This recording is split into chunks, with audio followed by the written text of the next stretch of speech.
watching the Forefront Church video podcast. And wherever you're at viewing online, we just want to say thank you and welcome. And one of the ways that we can help connect with you is we want to hear from you and where you're at and how we can help. And so head over to forefrontchurch.info after the message and click the Connect tab. It's a great way for us to help you along your spiritual journey as you connect with God and learn about Jesus. And so sit back, relax. We hope that you're challenged and encouraged from today's message.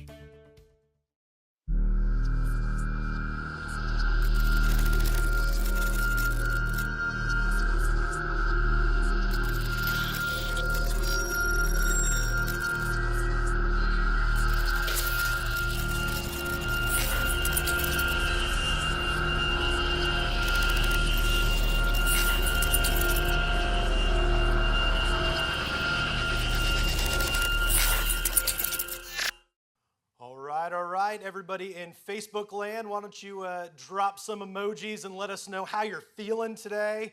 And, just tell us how we can be praying for you there in the comments. Send us a direct message or slide into the DMs, as the kids say these days.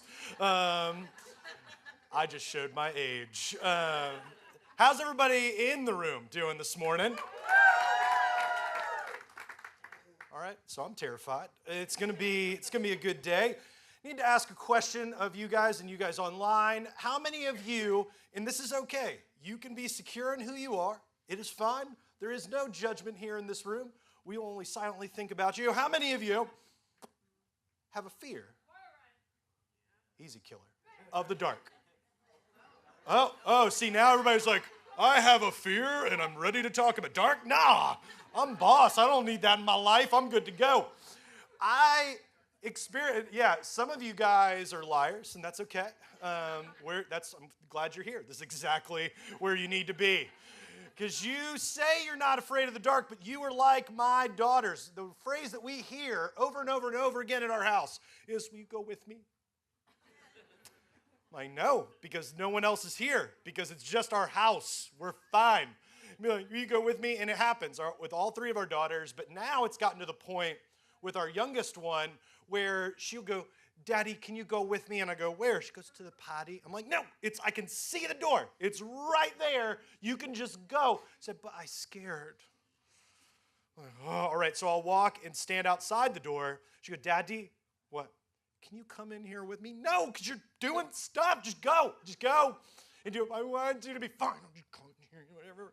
And then it doesn't matter where you go. Downstairs, I'm scared it's dark. Go upstairs, I'm scared it's dark. Go and grab something out of the pantry.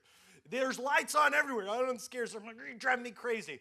And so we'll tell our girls from time to time, I need you to go do blank, or I need you to go do this, grab this, whatever. I'm scared, will you go with me? And our youngest has continued to say it. It's getting pretty frustrating.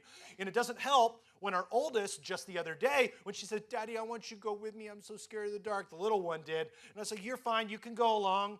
And our oldest said, and I told the youngest, the house is locked. The security system's on. All y'all people out there. And so the security system's on. There's nobody in the house except for us. To which the oldest said, unless they got in before we locked up and put the alarm system on.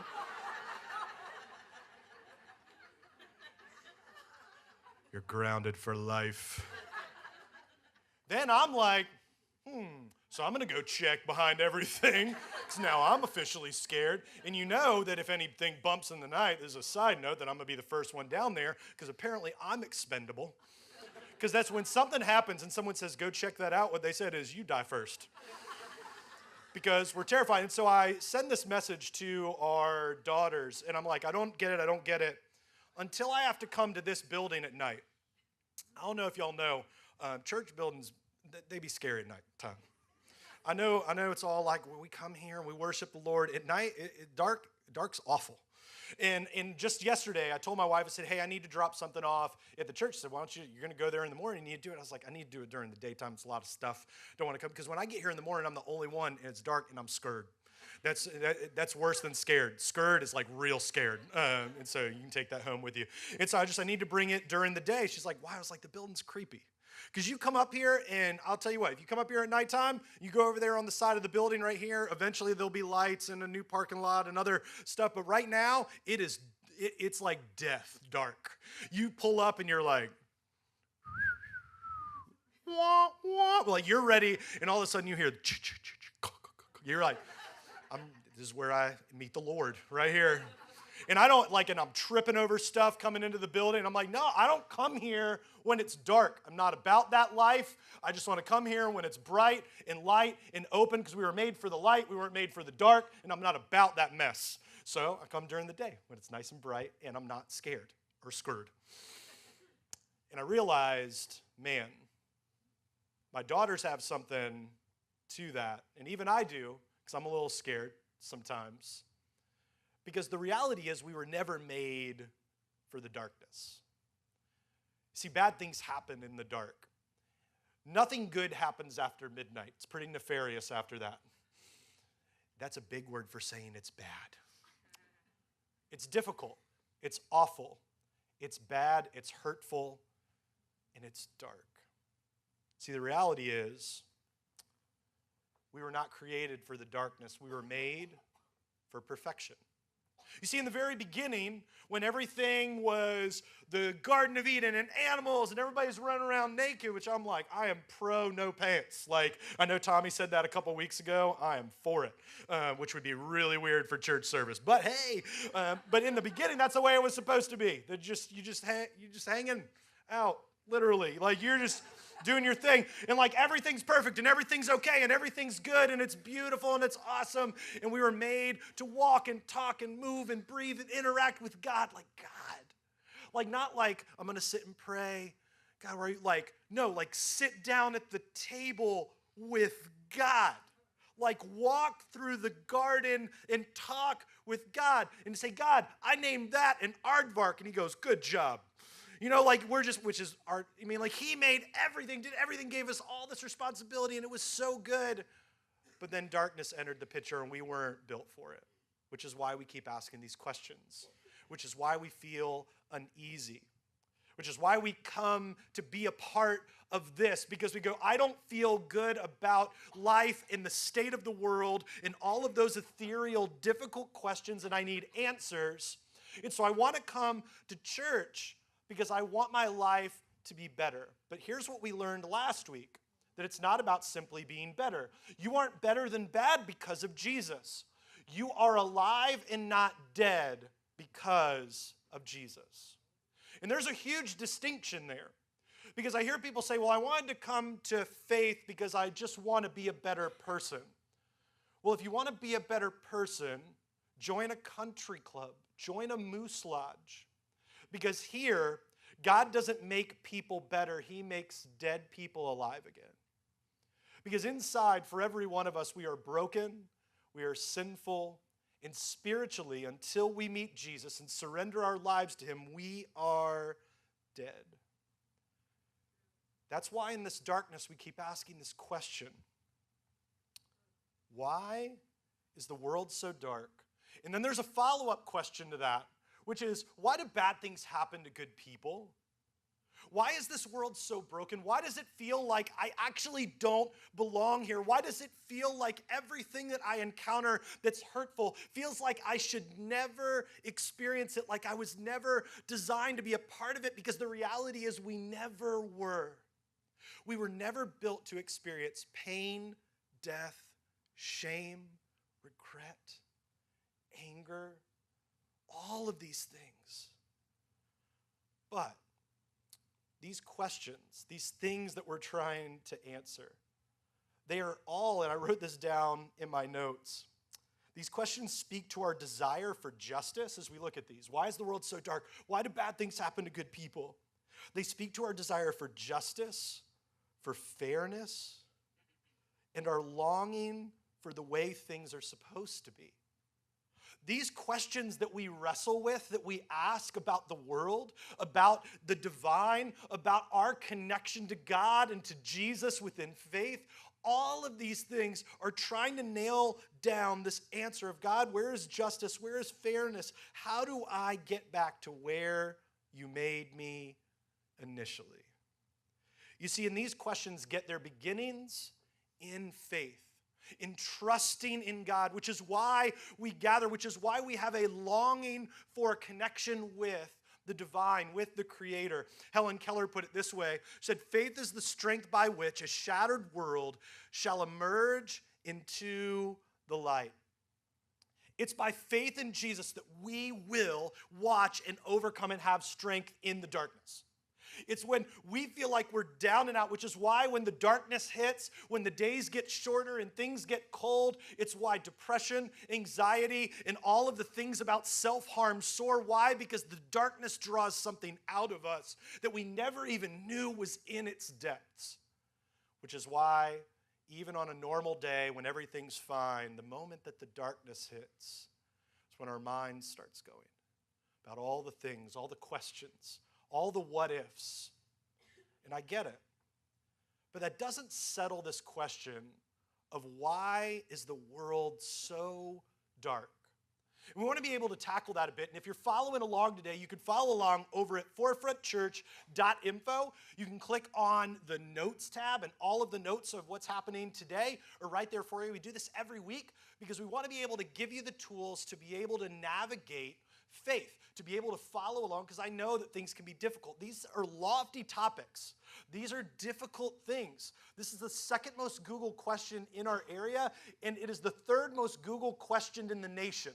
Why is the world so dark? And I can't think of a better question to tackle and look at as we head into Easter, because while the world is definitely difficult, hard, and dark, there is a light that already came and is coming when we celebrate Easter. And not just on Easter, when we gather in this place, when we gather in small groups, when you and I sit as friends and we talk over coffee, when we sit and have a meal, that we watch the light of God just displayed across this place. It is absolutely amazing. But where did it start? Well, we catch up in this moment, if you're going to be following along today, it's in Genesis chapter 2.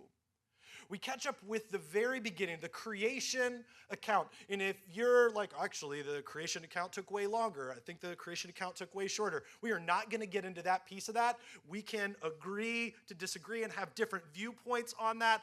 I want to drill down to the fact that God himself was the one that had a hand in the movement of this world, and the one that created all things. And he gave us beautiful freedom and one very simple rule. And man, it did not go well for us. And it picks up in Genesis chapter 2 with Adam and Eve, starting in verse 15. Why is the world so dark? Well, the Lord God took man and put him in the Garden of Eden to work it and take care of it. And the Lord God commanded the man, you are free to eat from any tree in the garden. This is like when I tell my kids when we go outside and play on our street. We live on a bend where there's very little traffic. And I tell them, you can go down to that mailbox. You can go down to the bend over there. If there's a car, what do? We go to the side of the road, Daddy. Cool, we got the rules down. They have one rule. If there's a car, get to the side of the road. Do they abide by that rule? No, because they're kids. Every time a car comes, they're like, derp, derp, derp, derp, derp, derp. Why? Because they're going to fail, because they're human. And you might be asking yourself, why is this all set up? Well, we're going to get into this. See, God said, you can do whatever you want. Adam's like, I can go eat from this tree right here. He's like, oh, yeah. What's this called? I don't know. What do you want to name it? I don't know. Orange. I'm going to name that an orange. Bites it. No, you take the peel off. All right, do that. We're going to run over here. What's this? Ooh, that's banana. We're going to call it banana. He's running around. He gets to name everything. How cool is that? I want to have a talk with Adam. Some of this stuff sounds weird.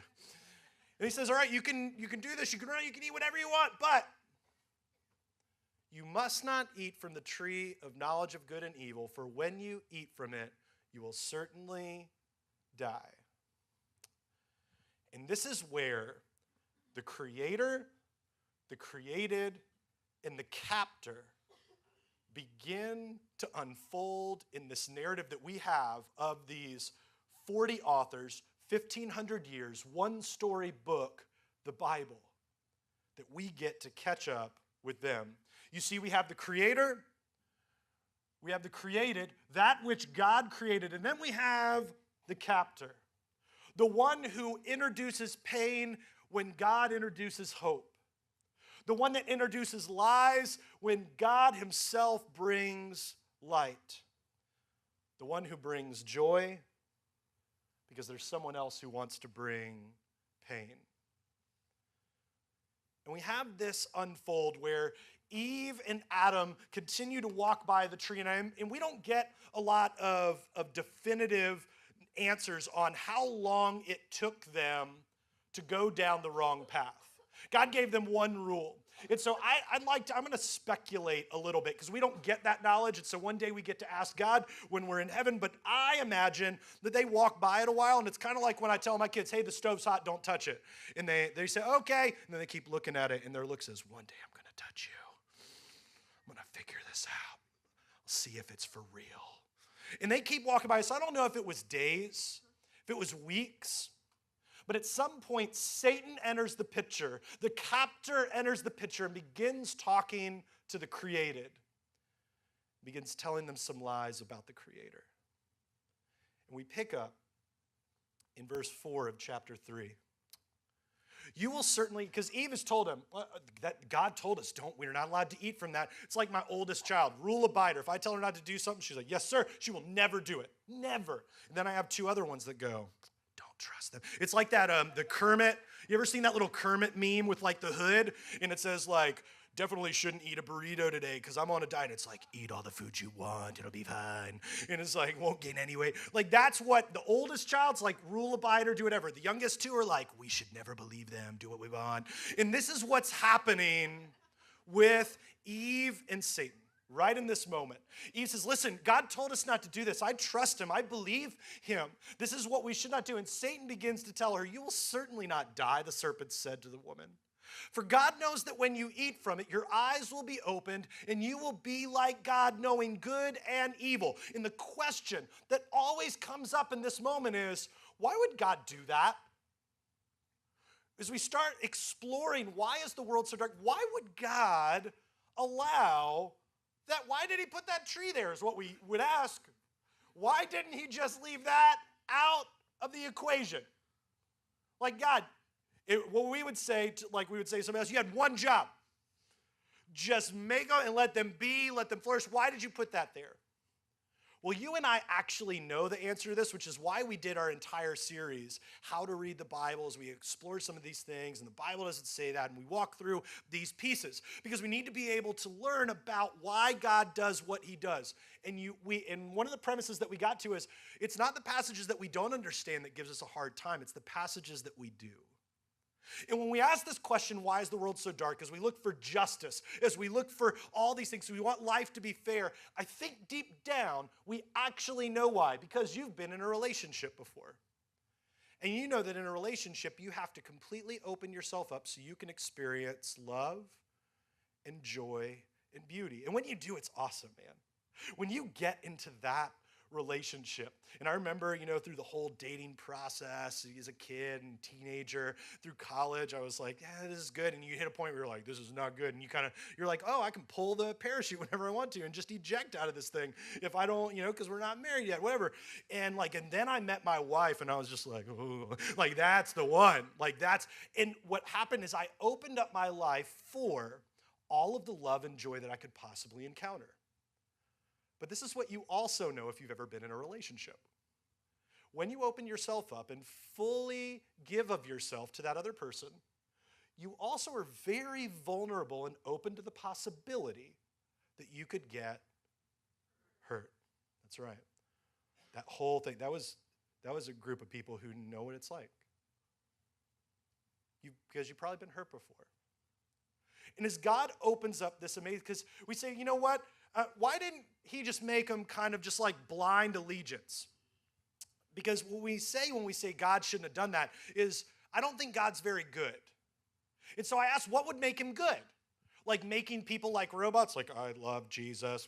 I can't do a robot dance or any of that stuff. Like blind submission? Maybe that never create people in the first place. No, God made us so that we could experience love and so that we could worship and so that we could be the best, the pinnacle of all his creation. but to give us the opportunity, just like in relationship, to have a choice to fully love. He opens up the opportunity with a choice, free will choice, to choose the opposite of love. And so in this moment, he doesn't want Adam and Eve to be robots. He doesn't want them to just blindly follow him. He wants individuals who genuinely love him and want to be there. You don't want to be in a relationship where the other person is there, but they're there because you have tied them up and have them at gunpoint.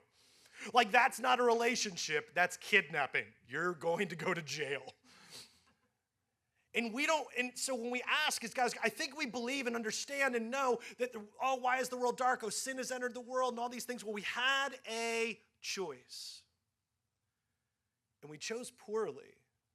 Now you might say, oh, that was Adam and Eve. I wasn't there, I didn't do that. If I was there, I would have sinned too. You would have. I know, because we do it all the time. You know, we look at these biblical stories and go, if I was there during the story of David and Goliath, I would have been cowering with the thousands that were on the side. Because that's what was happening. And so let's not puff ourselves up that we could be these heroes. Let's look at the narrative and go, what does God desire for me? What does God desire for you? Satan wants nothing more than to convince us of lies. And I love the way that Terrence Ferguson puts it. He shares the devil abhors light and truth because these remove the ground of his working. The moment that he can get you and I into darkness, the moment that he can get you and I to believe the lies, is the moment that he has us. The moment that we have no way in feeling like we could ever escape. But I want to encourage you. I want to give you some hope this morning. Because if you could leave with nothing else, my prayer is that you would get this, that darkness isn't the beginning or end of your story. And if you're sitting in it right now, I want you to know that the best is ahead. That you can experience love and hope and beauty and redemption and the love of God. And so please, please, please do not give up, because God has a better story for you. It is not the end of your story. It's not the beginning. It is just a chapter. I want you to remember who the author is. Because when we remember who the author is, we remember that there's someone out there that wants to derail us from the better story. And the reason that the world is so dark is because he wants to take as many people with him as possible. Which is why we get back into this creator, created, and captor motif. This movement of looking and saying, God, how do I protect myself from this? I have a father-in-law who he was a landscaper for years after he got out of the military because he didn't want a boss, and I can respect that. And so he started his own company. He wanted to be a landscaper. Now, when he was out there and doing lawn maintenance and all these things, everything was so loud. And then my father, he was in the military for a number of years, and I saw pictures of him on the ship, and I'd see him getting his stuff ready in the morning, even when he got out of the Navy and government contractor and then civil service. He would say, Dad, where are you packing those? And he'd get his hard hat, and then he would get these right here. And I'm like, what do those do? And every time my dad would put them on, he'd just smile a little bit better. Because you can't hear anything when you got these on. It's great. Sound guys hate me when I do that. See, it protects the ears. My father-in-law, he didn't want to go deaf, and so he protected his ears. There's sometimes with my kids where I just think, man, if I just had one of those. Daddy, what's wrong? Nothing at all. Just put that on. But here's the deal. I think for many of us, the darkness creeps up, and we don't even have a plan for what we would do. You see, we have the creator. We're the created. And then there's this captor who wants nothing more than to sever this relationship. And we go, I think I can do it on my own. Do you have a plan to get away from the darkness? Because it is trying its best. He is trying his best to sever your tie in your relationship with the creator. And if you don't have a plan to guard yourself from what could be destructive and hurt you, there's a good chance that you are already being taken captive by him. Which is why I have people in my life that I can text, that I can call, that I can connect with, because I know that I can't do it on my own. Some of y'all said that strong because you realize it. Some of you guys are a little quiet because you're terrified of letting people in, because the darkness has overcome you. The darkness has been heavy, and you don't know who to talk to, and I get it. I've been there. The writers continually talk about this throughout the Bible. It is when a person walks at night that they stumble, for they have no light.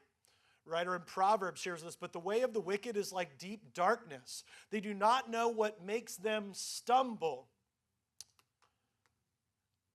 And I get it, because we want to place blame somewhere. The moment that the darkness hits us in life, we're like, God, I can't believe you. We shake our fist. We get angry. We get frustrated. And we want to place blame somewhere, and not on us. We wouldn't do anything wrong. We are so good. It's like my daughters, youngest two, share a room together. To put it as nicely as possible, it is a dumpster fire in there. It is the nastiest place ever. If someone were to go in with like test tubes and just swipe things, there's stuff no one has ever found before. New organisms unknown to man that are living in this room. It's disgusting. You might say, Jason, you need to be a better parent. You come over and try. Good luck. May the odds be ever in your favor. And so I don't go in that room, if at all possible. If I go a day, 2 days, 5 days, a week, a month, hallelujah. Like, I don't want to go in that room. And I will tell the girls when I go and tuck them in as I just move around the shrapnel and things, Barbie's just like, whoa, Barbie doesn't have a head today. Like, all right, we're just moving around and we tuck them in. And I always tell them, clear a path. Clear a path. Why do we need to clear a path? Because in a fire, you might die.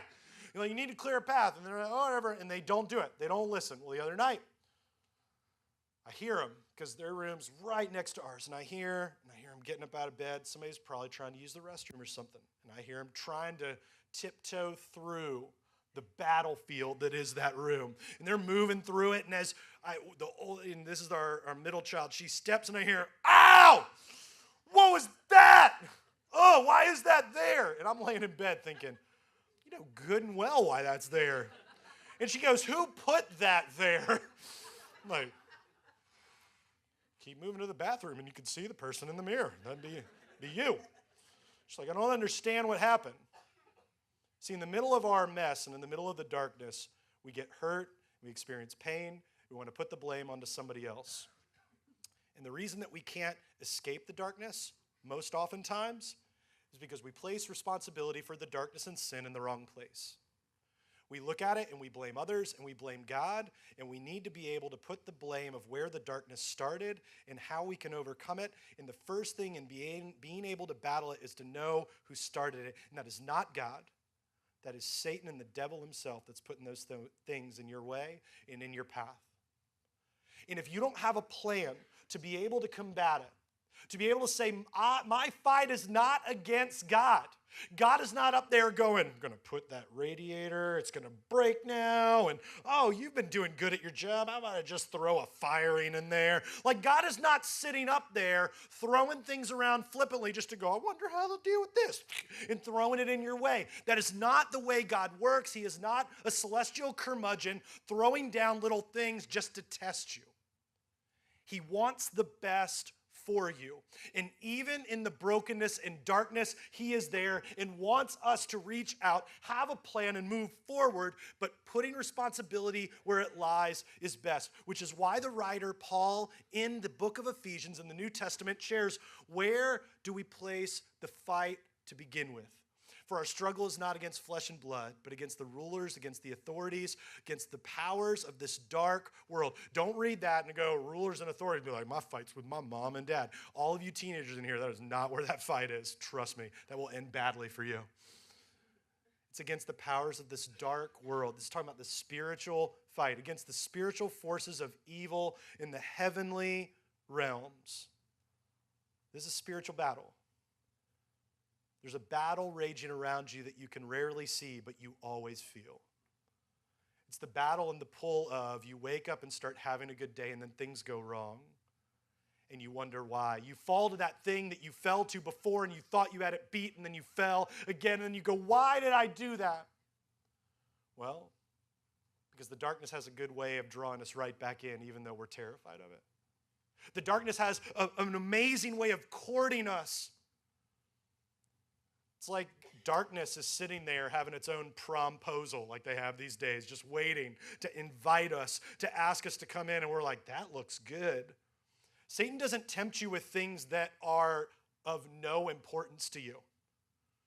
And if you're like, oh, I don't feel like Satan tempts me, and I don't feel like, I'm like, let me tell you, he's not going to tempt you with things that are boring. He's going to put things in your way that you go, that looks great. And you're going to feel awful even taking a step in that direction, but there's a carnal part of you that wants it. Why? Because Satan wants you to move into the darkness.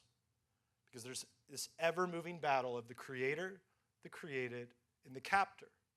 And I can tell you that the captor's pull, once he gets a hold of you, feels almost impossible. Now, I said feels almost impossible. It is not impossible. He wants to sever this tie. But there's something that takes place when light enters the room. You see, when light enters the darkness, it changes things. When light enters up into the darkness, like right now, I can't really see many of y'all's faces here. Y'all could be totally asleep. I wouldn't know. But we're about to find out because I'm going to throw this at you. And see, she tripped you up. She was like, that's what happens. You're a Nationals fan. He's a Mets fan. You just ruined him, whatever. Don't worry. Mets won. And so you got it there. That's good. And so just put that close to your face. See, I can see. She's like, I will, exactly. All right. All you guys on Facebook Live, you miss it. Like, I can see your facial expression. I can see you laughing. There's a difference because the darkness doesn't show what's happening when it's there. Yeah, right. Like, the darkness does not show what's taking place. It just feels oppressive. In the moment the light comes in, you may have been smiling, you may not have, but that light came on, and you're like, hey, everybody look at me. You can go ahead and throw that back over here. Throw it. I'm going to catch it because I'm a Mets fan. And, see, let's throw it to somebody back over this way. We'll get it a little further back. I saw somebody lean in there like, don't throw it at me. I'm not here for these games and shenanigans. All right, we're going to throw it way back over there. Somebody can catch it. All right, whoa, hey, easy. Play for the Redskins. Did you break it? You ruined, oh, it's fixed. Are you clapping for that? You twisted it up. You are now a hero. Champion parade for you. You see, and you can hold on to that. You can keep that today. You can take that home. Maybe you can fix it up nice. Don't say I never gave you nothing. You see, the difference in what happens in that moment, or you can blink it, and that'll be super distracting for everybody. Thanks. Welcome to Forefront. You see, the difference when I was able to see your face there and you brought it in, and even once, like I could see it and it just broke because you didn't catch it, and then all of a sudden you turn it back on. No shame in that, it's fine. And then you turn it on, you fixed it because you're MacGyver, and then you held that up, and I could see, because right now I just see silhouette and like a little bit of the back, but the moment that you turn that light on, it changed everything. And I don't want to say that I have a beef with people of faith, but the thing that breaks my heart is that people of faith have the very power that we just watched. Or maybe we need to hear how Thomas Fuller puts it. If you have knowledge, let others light their candles at it. Who's in your life that does not know Jesus, that should know Jesus because of your life? Let me repeat that. Who in your life doesn't know Jesus, who should know Jesus because of your life? Who is it that needs a chance to experience the light? Who is it that you need to hand off your faith to? Because all it takes is jumping in to their very existence and watching them light up, watching their life change, watching the darkness, because the darkness has no chance against the light. Now, here's the thing that I know. Most of us were very scared to talk about our faith. And you may scare easy, but God doesn't. My prayer for you is to hold on tight, because the light not only came over 2,000 years ago, is not only the one that we celebrate each and every week and each and every day, but we're going to celebrate him in a big way on Easter. And my prayer for you is that you'll hand off that light to someone else. But that choice is yours. Would you pray with me? God, I thank you for today. Thank you for Jesus that lights up the darkness. He is the reason that we're here today. God, help us to be faithful and to not become complacent. You are so good to us. And it's in the name of Jesus we pray all these things this morning. Amen. Thanks for tuning in to the Forefront Church video podcast. Our hope and prayer is that this has left you encouraged and challenged you in your faith. And you might have some questions and some ways that you want to figure this out, and we want to help with that. Head over to forefrontchurch.info, and there's a couple different ways that you can connect. Click the Connect tab and let us know how we can be praying for you, or a staff member can be contacting you this week. Maybe you have just been encouraged by this and want to support the ministry here at Forefront Church. You can click the Giving tab, as well as other tabs that are in there to help you along in your journey with God. And so we're thankful for you. Thanks for tuning in, and we cannot wait to see you again here online on the video podcast. We love you, and we'll see you then.